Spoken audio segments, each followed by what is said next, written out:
Hey, welcome back to the shop. Glad to have you all joining us. We went to Woodburn last weekend, if you followed us at all, and know that we did some testing to get ready for this next week where we're going to be at Woodburn for back-to-back points races, regional events. If you haven't heard the story already, 18 times like we have, the Seattle points race was about a month ago. Got called a week before because the forecast was for monsoons and we didn't figure we wanted to run in a monsoon. So what they did, I'm told with help from Mitch Myers, thanks Mitch for ponying up some cash, was they brought the Seattle race then to Woodburn, and so we're going to be qualifying on Thursday and then eliminations Friday for Seattle. Saturday is qualifying for Woodburn and eliminations on Sunday for Woodburn. So 2 points races 1 week. That's a lot of stinking laps, which is great, but you got to have a lot of parts to go with it. And this year, well, like probably in your life and your business, coming up with stuff is a bear. In our copier business, we used to be able to sell one on Monday, order it Monday afternoon, have it by Friday and install then and get paid within a day or so. Those days are long gone, I promise you. We've got stuff that's been on order for months. I'm sure your world is about the same. Well, the race car world is the same. Coming up with clutch parts is a bear. There are no exhaust valves to be had, and a number of the other parts are just really tough to come up with. So it's just changed everything. You have to order it months in advance and pay for it months in advance, and you don't have it months in advance. So today, it's just me and Derbs here at the shop without getting into too many details because I'm going to say something that is probably true, but I'd have to apologize for and I don't want to do that. But I can tell you that one of the hardest parts of managing a team like this isn't the parts, as tough as that is, and isn't trying to figure out how to tune an injected nitro motor, although that's a challenge. It's managing people and crew. Man, sometimes I feel like I'm herding cats, trying to get folks to be here and show up and do their job. So today, just a couple days before we got to be out at the track running, it's me and Derbs here alone. So we've worked hard today, and thankfully we've made some progress. So after running last weekend, and the car ran well, it was just hotter than young love out there, and that affects everything. But the car ran well. We did run 545 at 267 and change, picked up about 48 miles an hour. Here's an A fuel car. You can run from 0 to 220 to 225 miles an hour from the starting line to half track in 3.5 seconds. But now that you're at half track and you got another eighth mile to go, you're going to only gain about 50 miles an hour if the tune-up is good. And that's the way they run. Well, we had been to where we were gaining 38 miles an hour, not 48, and we've got it chipped away out here where it's doing better at the top end. You just kind of, as Jerry says, you're just kind of picking the pepper flakes out of the fly crap because they kind of look alike. And so that's what we do. But anyway, the car ran well, but now we're short on time and we got to get it serviced. But the good news is we didn't hurt anything. So we pulled it all down and we knocked the rack out, the rods and pistons. The sleeves look good. The pistons look good. I pulled all the rings off because I want to know that everything's right. And so I've been spending the day getting all that serviced. And we did, and we got it back together. So now we have a motor that's back together. So show them that. So it's back together except for the manifold, obviously, which is on the bench behind me. But the rack is in it. It's all torqued. And the cylinder heads are all torqued on now and ready to go. So all we got to do is get the manifold on. And that's a fairly simple chore.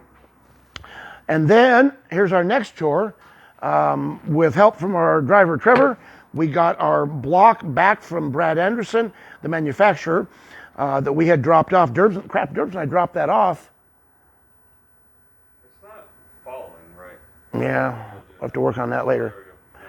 We dropped that off after the World Finals at Pomona before mid-November, and we just now got it back. Now, that's the bad news. The good news is it looks brand spanking new. In fact, I had them do some updates to it that only come on the new blocks. For example, the oil that comes up from the bottom now, they have O-rings on them, so you can see that's relief for an O-ring, as are the reliefs for oil going back to the pan. So all O-ring. That's really slick. That block did not come that way. So that's cool. But I got another motor to build here. So we've been pulling parts off of our A block, putting it onto now the race-ready B block. And it just takes time. And what are we looking at? Crankshaft. Oh, yeah. That's a new to me crankshaft that I got from Jerry. The one in the C motor in the car came from Rick Hinkleman. And both of the guys were awful good to me, took really good care of me. And we've got nice parts. So I'm super happy about that. So the C motor in the car will be together in we can have it together in half an hour. But now we're working on this B motor. That'll be the next challenge, to get that on an engine stand and to get it built so that we have a spare motor in the trailer ready to go in case the proverbial poop happens, which we pray it doesn't happen. Where's the camshaft that's going to go in it? Where we at? Oh, it's over in the parts washer too. So we've got a cam ready to go for it as well. Got several camshafts. And here it is, right there. This is a mess for someone else to clean up. Yeah, whoever didn't show up today gets to clean that up. So that's the camshaft. Whoops, now it's bent. That's the camshaft that's going to go in. When I got this thing, it's kind of interesting. The camshaft factory from Chrysler had a single 250 or quarter-inch pin, dowel pin, and that's all that held the gear in place. And now we've got two 5/16-inch pins and three big 3/8 bolts as well. And it works real well. But that's the cam, and that's the crankshaft. Our crankshaft is really small, meaning there's not much arm on it. It's a 3.600-inch crankshaft. I'll call funny cars, I'll call dragsters would have way bigger arm than that. They could have 4.25-inch arm. And so what that does, it moves the arm away from the center of the crankshaft. And so because it's further away, you've got more leverage, and it helps them develop torque. With the injected nitro motor, we get lots of torque from the fuel, from burning nitro or exploding nitro. So the arm is really short. And what we do, because it's naturally aspirated, we have a bigger bore. So it's a 4 3/8, 4.3750 bore to unshroud the valve so it breathes well, because we don't have a belt-driven intake manifold, as they say, shoving 60 pounds of boost in there. We just get what we can draw in. So we want it to breathe really well, but we don't need a gombo arm for torque. In fact, it's often counterproductive. You have a hard time getting them off the starting line, because even though these big Goodyears want to stick well, if you put enough torque to them, it'll take them right off and you go nowhere. Just do more burnouts, and as cool as that looks, you don't go very fast and get your rear end kicked really fast. So anyway, that in our combo turns out to be a 433 cubic inch motor. So think of a big block Chevrolet as a 454. We're a chunk smaller than that, and yet this motor makes about 500 horsepower per cylinder. So we've got about 4,000 horsepower. And the preponderance of that, although the motor is just a big air pump, as you know motors are, the bulk of that is because of the fuel that's in the tank. That nitro is just mean stuff.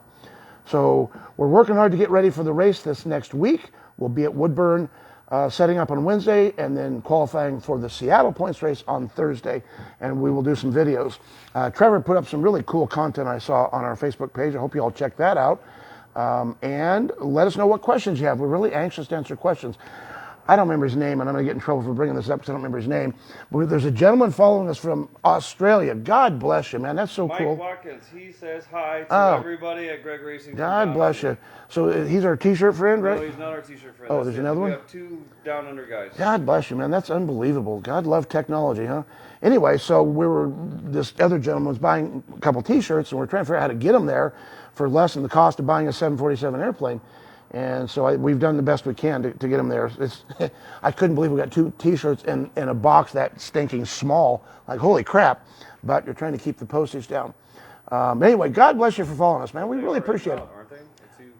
We have two T-shirts en route to Australia currently. Yes. Yep. So, but thank you for following us. I know you got options of crap to watch. There's 9 trillion videos online. You sure don't have to be here. I try to share stuff with you that I've never heard before about injected nitro racing, and I'm not aware of anybody else sharing this kind of stuff. So if there's something else you'd like to know about how we do whatever it is we do, I'll do the best I can to share it with you.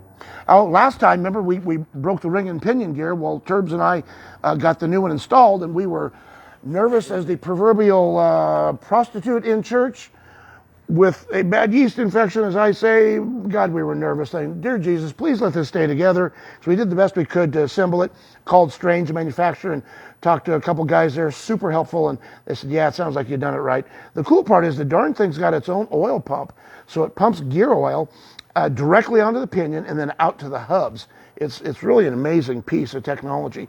But it made it, and we were pretty happy about that.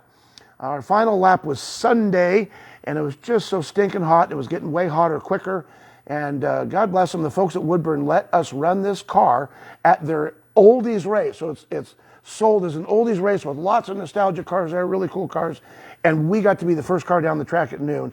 And God bless them for letting us do it.